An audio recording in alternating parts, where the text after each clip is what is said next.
Hey, I'm Bella. And I'm Anna. With Locks and Locks of Hairstyles, and today we're going to style Cocoon No Heat curls. And this is what they look like when they're just barely put in. And tomorrow morning they will come out as curls, and we will show you that. So keep watching. So I've sectioned her hair off to just about the side of her eye, and I'm going to split it into two pieces right here. I've thrown the rest of it over the top, and it started to dry out a little bit. So I am going to just put some water off my fingers into her hair. You want it a little bit damp, but not overly wet. Then take your two fingers, wrap that piece around, kind of anchor it down with your thumb, then grab that strand, and you'll want to continue to wrap it around.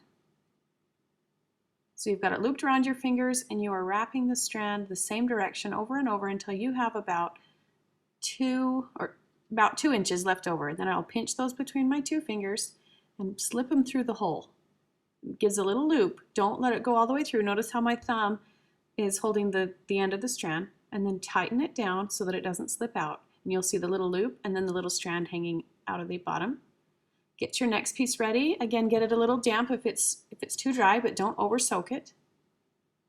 Wrap around those two fingers, and then just keep wrapping in the same direction.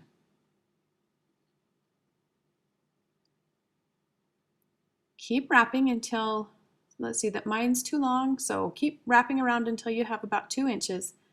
Clasp it between your two fingers and slip it out, but not all the way. Grab the strand with your other fingers so you don't lose it, and then just tighten that cocoon down till you have the little loop and the little piece that sticks out, and that's it. Then let the rest of the hair down. You can do as many as you'd like in her hair, but you'll get tighter curls. So I didn't do a whole ton because I didn't want the curls to be too tight.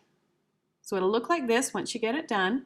And then I took some netting and wrapped it up so that she could go to sleep and they wouldn't get pulled out, because they easily can come out.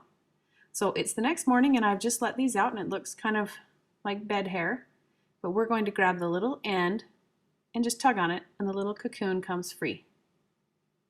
Really simple. So I uncurl it, but I don't want to run my fingers through it.